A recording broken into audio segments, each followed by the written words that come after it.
बच्चों की बात हो रही है इसलिए इस बात का जिक्र छेड़ रही हूँ। लोकसभा चुनाव के दौरान हमने अक्सर देखा है जितने भी जनप्रतिनिधि होते हैं वो जाते हैं और अ, लोगों की बात सुनते हैं कि आपके क्या मुद्दे हैं। जब उनको बरगलाया जाता है मुद्दों से तो कहीं ना कहीं वोट उस पर तय होते हैं। हम यहीं पर पास में ही एक संगठन है बच्चों का, वो बच्चे काम कर रहे थे और उस दौरान जब ये बात काफ़ी आ रही थी कि पार्टियां जो अपने अपने जाके चर्चा कर रही कि हम इस तरह का वादा पूरा करेंगे, ये हमारे वादे। बच्चों ने एक बात छेड़ी कि क्योंकि हम 18 साल के नहीं हैं, हमारा वोट देने का अधिकार नहीं, इसलिए कोई भी जनप्रतिनिधि हमारे पास नहीं आता है। अमर उजाला ने उस पॉइंट को उठाते हुए पूरा हाफ पेज का वो खबर कवरेज किया और उसका जो बदलाव था वो ये था कि ग्राम प्रधान जितने भी थे उनसे ये लिखवाया गया कि जब भी आप प्रधान बनेंगे या जो भी उम्मीदवार होंगे, आप अपने उस डॉक्यूमेंट में ये भी शामिल कीजिए कि आप हम बच्चों के लिए क्या काम कर रहे हैं। वो बहुत अच्छे से कवरेज है और शायद कभी आपको उस तरफ जाने का मौका मिलेगा तो उस गांव में एक बड़ा बदलाव देखने को मिला कि वहाँ के जो ग्राम प्रधान हैं वो यकीनन अपनी बैठकों में बच्चों को शामिल करते हैं और उनकी बात को सुनते हैं। उसी दौरान गुलदार से बहुत ज़्यादा बच्चे अफेक्टेड हुए थे, बहुत ज़्यादा, मतलब स्कूल जा रहे हैं बच्चे और गुलदार का हमला उन पर हो रहा है। अमर उजाला ने प्राइम पेज पे उस पूरे पैकेज को लेते हुए ये एक काम किया था कि सरकार तक ये बात पहुँचे कि बच्चे स्कूल नहीं जा पा रहे हैं और शायद स्कूल जाना बच्चों के लिए सबसे बड़ा मुद्दा है। उसके अलावा तो हमने उस तरह की जिम्मेदारी को समझाया। इसके अलावा मैं सवाल पर लौटूंगी क्योंकि मेरे पास यहाँ पे नए दौर की शिक्षक भी हैं और इतना लंबा अनुभव समेटे हुए जो है अन्य शिक्षक भी हैं। हम उस दौर के बच्चे हैं जिन्होंने हर दिन शायद स्कूल में जाके मार खाई और शायद अगर किसी दिन मार ना खाई हो तो ऐसा लगता है दिन आज कुछ ठीक नहीं रहा। हमारे जो अभिभावक भी हैं उनकी भी शायद अगर घर में ना चलती तो बच्चों को यही सलाह देते कि कल टीचर से शिकायत करेंगे और जब तक खूब मार नहीं पड़ेगी तब तक सुधरेंगे। दो एस्पेक्ट में उसके देखती हूँ। पहला ये कि अगर टीचर्स मारने के तरीके बदले, क्योंकि मुझे लगता है टीचर्स ने सारे जो एक्सपेरिमेंट किए वो हम ही लोगों पे किए। पेन उंगली पे घुसा के परेशान करना या कई बार ये भी हुआ कि बाल खींचना और इस तरह की चीज़ें भी। एक पल के लिए वो डांट कभी अच्छी भी लगती थी या अगर शायद वो नहीं डांटेंगे तो हम काम नहीं करेंगे, लेकिन दूसरी तरफ कहीं ना कहीं वो चीज़ ह्यूमिलेट भी करती थी कि एक एम्बैरेसिंग लगता है। दूसरा एस्पेक्ट अगर उसका देखूँ आज के टाइम पे कि शायद अगर टीचर्स ने एक बच्चे को ज़्यादा इंपॉर्टेंस दे दी और दूसरे को कम दे दी तो बच्चे उसी बात से डिप्रेशन में चले जाते हैं। सुप्रीम कोर्ट ने ये भी कहा आज के टाइम के बच्चों को आपको पिटाई नहीं करती, मारना नहीं। मैं नए दौर की शिक्षा से भी जानना चाहती हूँ और आपका अनुभव भी जानना चाहती हूँ, मार ज़रूरी है या नहीं है? देखिए बहुत ट्रिकी क्वेश्चन है क्योंकि ऐसी बात नहीं है कि हम भी उसी टाइम से ही हैं, लेकिन जैसा कि आपने कहा कि पहले के टाइम पे जो बच्चे थे उनका थोड़ा मारपीट कर लेते थे, बट अभी क्या हो रहा है कि जो हमारे बच्चे हैं स्पेशली जो आज की जनरेशन है वो ऐसी फैमिलीज से आते हैं कि वहाँ पे जैसा कि सर ने बोला they do not give them time. तो पेरेंट्स तो टाइम दे नहीं पाते हैं बच्चों को और ना ही कुछ बोलते हैं उन्हें घर पे। अगर मैं खुद के ही बच्चे की बात करूं तो वो कहते हैं ना कि मेरा मुझसे सारे दुनिया के बच्चे डर जाएंगे पर मुझसे मेरा बच्चा नहीं डरेगा, और मुझे फिर उसको यही बोलना पड़ता है मैं कल तेरी मैम को जाके बोलूँगी। तो वो क्या है कि फैमिली बैकग्राउंड्स पे भी अगर हम बात करें तो आती है। अभी पेरेंट्स बहुत ज़्यादा, जिस तरह से मैं देख रही हूँ अभी पेरेंट्स बहुत ज़्यादा अपने बच्चों को लेके कहना चाहिए कि बहुत ऑब्सेस्ड हैं। हमारे टाइम के जो पेरेंट्स थे वो ऐसे थे कि वो कहते थे गलती इसी ने की होगी, वो करी हो हमने नहीं करी हो हम मतलब उनको आंसरेबल हम है ही नहीं, वो उनकी तरफ से है कि इसी ने गलती करी होगी। मुझे आज डेट तक याद है कि मेरे स्कूल में जब पेरेंट टीचर मीट होती थी तो मेरे पेरेंट्स हमेशा जाके मेरी टीचर से ये बोलते थे, मेरे दादाजी ही जाते थे हमेशा पीटीएम्स में, तो वो हमेशा ये बोलते थे कि मुझे इसके मार्क्स नहीं देखने, मुझे ये बताओ how she is as a human being. क्योंकि हमारा कॉन्वेंट स्कूल था और हमारे पास नन्स होते थे तो वो लोग पढ़ाई पे तो ऑफकोर्स फोकस सभी करते हैं, but my grandfather always wanted to know कि ये एज अ ह्यूमन बीइंग कैसी है, ये क्लास में इसका व्यवहार कैसा है दूसरे बच्चों के साथ में, क्या ये मारती है किसी को या मार खाती है, क्या है मतलब इसका, क्योंकि घर में बच्चा डिफरेंट होता है बाहर डिफरेंट होता है। तो उस टाइम पे पेरेंट्स बोल देते थे कि आप इसे मारिए, आपको जो मर्जी करना है करिए, बट आज के टाइम पे जब हमारे पास में पेरेंट आता है उसका सबसे पहला जो पॉइंट होता है वो ये, मैम मेरे बच्चे को कुछ मत कहना, इसे कुछ नहीं कहना है, ये कुछ भी गलती करे आपको कुछ नहीं कहना। तो मुझे ऐसा लगता है कि कहीं ना कहीं इस चीज़ के रिस्पॉन्सिबल पेरेंट्स हैं कि अब वो हमें इतना वो लाइसेंस नहीं देते उस चीज़ का, और ना ही अब तो गवर्नमेंट की तरफ से, सुप्रीम कोर्ट की तरफ से भी वो नहीं है आदेश कि हम बच्चे पे हाथ भी उठा सके। हमें सिर्फ उसको बोल करके ही समझानी है बात, और इस तरह से समझानी है कि उस पर इम्पैक्ट पड़े, लाइफ लॉन्ग इम्पैक्ट पड़े। और वो अब टीचर में कितना दम है उसे समझाने का, आप तभी उसमें कर सकते हो। अदरवाइज बच्चे जैसे घर पे हैं वो बाहर भी वैसे ही रहेंगे, क्योंकि पेरेंट्स की तरफ से काफ़ी छूट मिल चुकी है।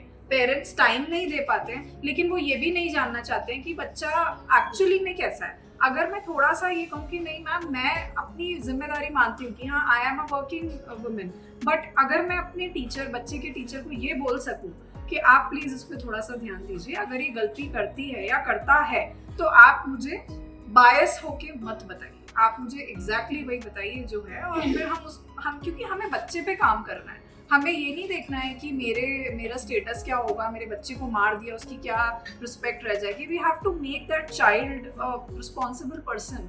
तो आजकल थोड़ा सा ये चीज़ तो है कि हम नहीं मार सकते, बट हाँ हमारी बात में कितना दम है, हम उस बच्चे को किस तरह से प्रभावित करके कैसे उसको हम मतलब अपनी बातों में लाकर उसको एक रिस्पॉन्सिबल तरीके से चीज़ें समझा सकते हैं, तो वो एक बहुत बड़ा चैलेंज है। बिकॉज अगेन हम उस पर हाथ नहीं उठा सकते। बहुत ही समसामयिक प्रश्न है कॉर्पोरल पनिशमेंट का जो आपने दिया, और संयोग से इस टॉपिक को बजाय भाषण और उपदेश के समझाने के मैंने 2 मेमोइर्स इस पे लिखे हैं। समय के साथ कि एजुकेशन में उस तरह का हमें भी अपडेट होने की ज़रूरत है, चाहे वो पढ़ाने का तरीका हो, क्योंकि मैंने तो केमिस्ट्री और इंग्लिश जो पढ़ी है वो उनको आज तक याद जिस तरीके से मैं बता नहीं सकती। तो मैं उसी हिसाब से पूछना चाहती हूँ कि क्या वो कहीं ना कहीं इम्पैक्ट बच्चों पे दिखता है कि बच्चों के अंदर वो आत्मविश्वास नहीं है, specially when we talk about rural areas children. और ये सवाल बिल्कुल अच्छा आपने पूछा है, ये मेरा फेवरेट सवाल है जो आपने पूछा है। और ये बच्चों के कॉर्पोरल पनिशमेंट्स और आत्मविश्वास और कॉन्फिडेंस से रिलेटेड ये जो आपने क्वेश्चन पूछा, इसको मैं बहुत ही सरल रूप में, क्योंकि हम सबको कहानियाँ बहुत अच्छे से समझ में आ जाती हैं। आपने जैसे कहा कि केमिस्ट्री का आपको पढ़ाया हुआ या मैथ्स का पढ़ाया हुआ शायद याद ना हो, तो अगर मैं आपसे कहूँ एक भूगोल के शिक्षक के रूप में कि गंगा ने गोमती से कहा कि तेरा घाघरा गंधा कैसे, तो आपको याद हो जाएगा कि गंगा है और उसके बाद गोमती है, उसके बाद नदी घाघर है और फिर उसके बाद नदी कोसी है। और अगर आप कहें कि चंबल ने कहा कि मेरा बेटा सन है और उसका जो है केन है, तो आपको इन नदियों के नाम भी याद हो जाएंगे। तो हमें कुछ ना कुछ चेंजेस और तकनीकी और कहानी के माध्यम से जब आप समझते हैं तो बहुत अच्छा समझ में आता है। और ये एक सवाल बहुत बड़ा एक प्रश्न है इस समय बदलते समाज के साथ। इसका जवाब सटीक और सरल मेरे पास यही है। हम सब जानते हैं कि एक शिक्षक की जो उपमा है वो हमेशा एक शिल्पकार से दी जाती है, चाहे वो किसी भी रूप में। आप देखिए, वही शिल्पकार अगर एक लोहे का बर्तन बनाए तो उसे कितना पीटना और मारना पड़ेगा, और अगर वही शिल्पकार एक लकड़ी का बर्तन बनाए तो उसे किस हिसाब से अपने हाथों को या अपने प्रेशर को कंट्रोल करना पड़ेगा। और वही अगर एक ग्लास या कांच का बनाए तो अपने मीडियम्स को चेंज करना ज़रूरी हो जाता है। तो हम जानते हैं कि जिस प्रकार अर्ली सिविलाइजेशन में, जहाँ से मनुष्य की बिल्कुल उद्गम या अर्ली ह्यूमंस के बारे में हम जानते हैं, तो कैसे कैसे उन्होंने अपने औजारों को, चीज़ों को डेवलप किया, उसी के साथ साथ मनुष्य भी डेवलप हो रहा है। और हम ना केवल उस लोहे या पेड़ या तकनीक से, इस समय अगर आप ग्लास या मिट्टी की उपमा देंगे तो उनसे बर्तन बनाने की तकनीक अलग है, मगर शिल्पकार वही है, प्रेशर अलग है।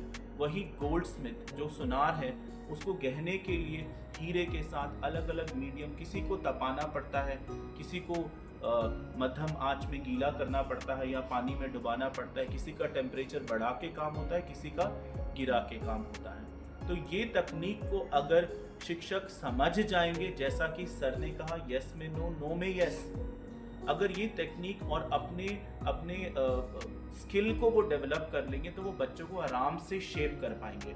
उसके लिए सबसे ज़्यादा इम्पोर्टेंट ये है, ये जानना कि मैं किस मीडियम के साथ काम कर रहा हूँ। कहीं मैं लोहे की टेक्निक ग्लास के साथ तो नहीं इस्तेमाल कर रहा। So the most important thing is बच्चे को जानना, to know the child, that is the most important thing. और दूसरा जो पहला आपने सवाल पूछा आपने कहा कि ये जो कॉन्फिडेंस का जो लेवल होता है हमारे गढ़वाल के बच्चों में और शहर के बच्चों में, मतलब गलत भी बोलेंगे तो सही लगेगा, मेरा जहाँ तक अनुभव है, क्योंकि हम गढ़वाल में भी घूमते हैं, हमारा एक स्कूल रुद्रप्रयाग में भी है, ये केवल गढ़वाल और शहर के बच्चों की बात नहीं है, ये एक एनवायरनमेंट की बात है।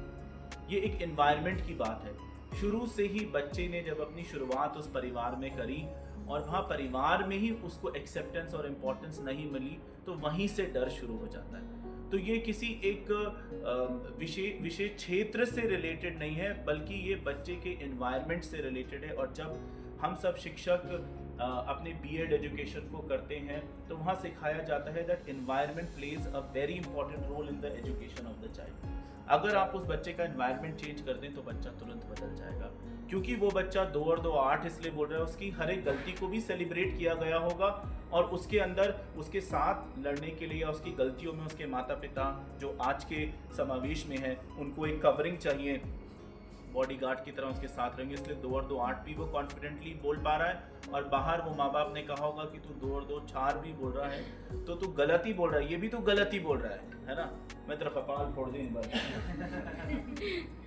तो ये जो चीज़ है ना, ये एक इस तरीके का जो समावेश है वो हमें सिखाने की आवश्यकता है। और मैं एक ऐसे क्षेत्र से आता हूँ जहाँ पे भाषा मेरा बहुत अच्छा एक लव है, चाहे वो गढ़वाली हो, चाहे नेपाली हो या बंगाली हो, वो सब चीज़ें सीखी इसीलिए हैं क्योंकि मेरे पिताजी थे वो एक कल्चरल विभाग से थे, कल्चरल डिपार्टमेंट में वो कार्य करते थे, और वहाँ से हर चीज़ को सेलिब्रेट किया गया, मारा भी गया, डांटा भी गया, मगर हर चीज़ में सेलिब्रेट भी किया गया। तो अगर पिता ने मारा तो माँ ने संभाला, माँ ने मारा तो पिता ने संभाला, दैट वॉज द कल्चर। वही चीज़ बच्चे में कॉन्फिडेंस बिल्ड करता है। It is not about regional but environment, right from the beginning.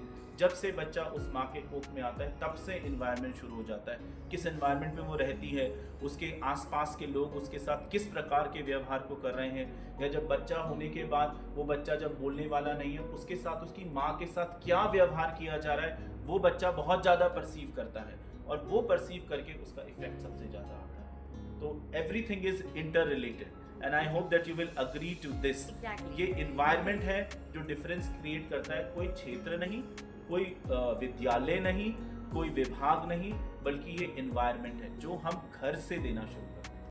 अगर आप ये वीडियो YouTube पर देख रहे हैं तो हमारे चैनल को सब्सक्राइब कर बेल आइकन दबाएं, और Facebook पर देख रहे हैं तो हमारे पेज को लाइक करें।